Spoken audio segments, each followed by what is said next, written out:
Assalamualaikum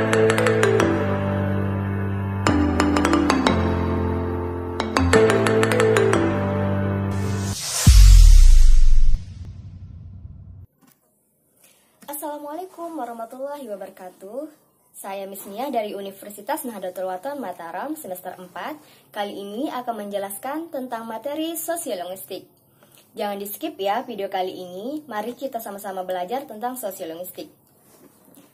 Sosiolinguistik, istilah sosiolinguistik muncul pada tahun 1952 dalam karya Herbert C. Carey yang merupakan gabungan dari kata sosiologi dan linguistik. Sosiologi adalah kajian yang objektif dan ilmiah yang mengenai manusia dalam masyarakat dan mengenai lembaga-lembaga serta proses sosial yang terjadi di dalam masyarakat, sedangkan linguistik adalah ilmu bahasa atau bidang yang menjadikan bahasa sebagai objek kajiannya. Jadi, pengertian sosiolinguistik itu merupakan bidang ilmu yang mempelajari bahasa dalam kaitannya dengan penggunaan bahasa di dalam masyarakat dan tata bahasa yang digunakan di dalam interaksi sosial. Adapun kedudukan linguistik itu ada dua. Dibagi menjadi dua. Yang pertama, mikrososiolingvistik. Mikrososiolingvistik yang berhubungan dengan kelompok kecil, misalnya sistem tegur sapa. Contohnya, Assalamualaikum, selamat pagi. Itu adalah salah satu contohnya. Yang kedua, makrososiolingvistik yang berhubungan dengan masalah perilaku bahasa dan struktur.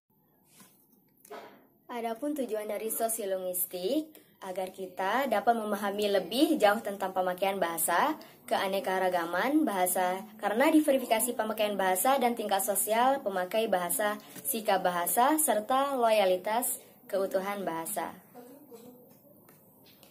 Manfaat dari sosiolinguistik itu apa saja?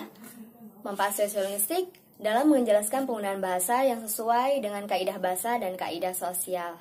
Sosiolinguistik juga dapat memberi sumbangan dalam mengatasi ketegasan politik akibat persoalan pemilihan bahasa nasional di negara-negara multilingual.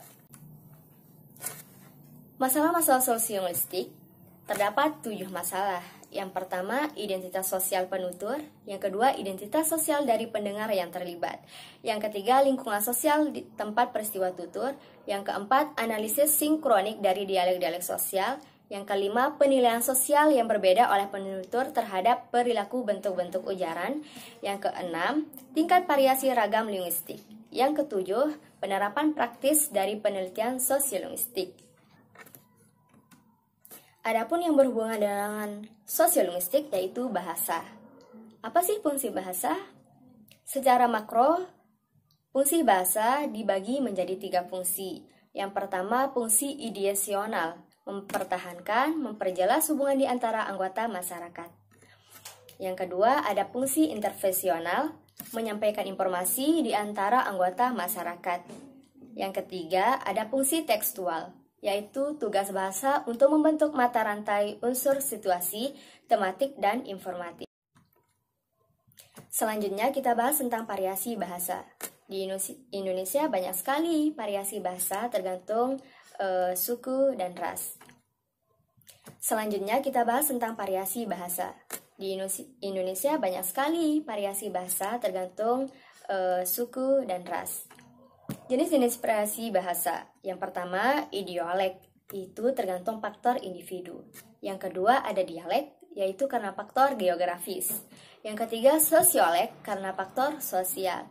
Yang keempat, kronolek, perubahan waktu. Yang kelima, ada fungsiolek. Nah, itu dia pembahasan kita kali ini tentang sosiolinguistik. Insya Allah, video lainnya kita akan bahas materi yang lainnya.